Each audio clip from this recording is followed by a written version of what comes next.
Tony from Tony's World reporting again. On this video, I'm replying to this particular comment. Why am I replying to this comment?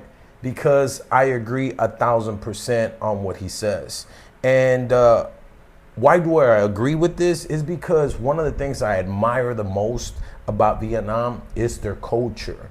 And one of the things I did once I arrived here in Vietnam is study the history. And I was very impressed, surprised about Vietnamese history. Vietnamese, from my understanding, has just about 5,000 years of culture, history that they have held as far as their language, their foods, and their religious beliefs, and many other things. Besides being invaded by different countries for more than 1,000 years. They were invaded by different Chinese dynasties, by the French, and by the Americans. And over all those obstacles, they were able to come on top and still hold and cherish their true beliefs. That's something I truly admire. Coming from the Western world, different parts. I was raised in different countries in the Western world. I'll just say that. One day I'll elaborate more on that. But I believe that now that I've visited this side of the world, the Western world has a mentality that was based, what I'm gonna call fake. You know, we have this pride that, oh yes, we're from the Americas, here and there. But at the end of the day, everything that we believe that we have is not our culture. It's something that the invaders, I'm gonna use that word, took over our land, and it was just an option. Okay, you're gonna continue doing what you've been doing, but you're gonna die, or do what we want you to do and you can live. As far as, I'm gonna speak for my country. I'm Salvadoran, which I love my country with all my heart. I love it. I love it, you know. But now growing up and being able to travel and studying and living in different cultures and different countries, I've learned to understand that we don't have a culture. First of all, our language, Spanish, that is not our language.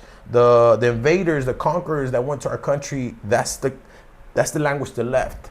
Our religion beliefs, that's not our original religion beliefs. But I say all that to elaborate about Vietnam, how they were able to fight them back and still hold their beliefs, hold their culture through all the obstacles and through all this time. And something that I admire, and this particular comment, he made it on a video I made where I was expressing myself about how much I admire family bonds when they eat.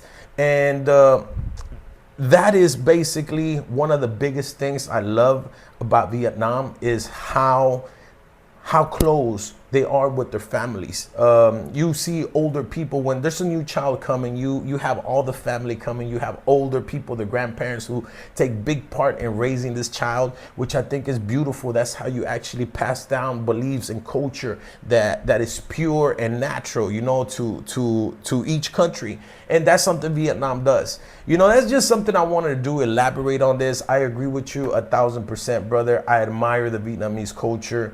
I truly admire it, and that's one of the reasons I feel lucky to be here, just to on a daily basis, to walk around, to have dinner, to have lunch, to walk in the park, to ride my bike, and just observe people and observe the Vietnamese culture. So that's what this is about, basically giving my boy props. I agree with you 1,000% on what you say and how you express yourself as far as your people, the Vietnamese people, which I call myself, I'm part of the Vietnamese people too. I just feel welcome. One thing I have to say, that Vietnam has welcomed me and has given me a great feeling of feeling at home. So thank you for your time. Tony's World. Remember to like and subscribe.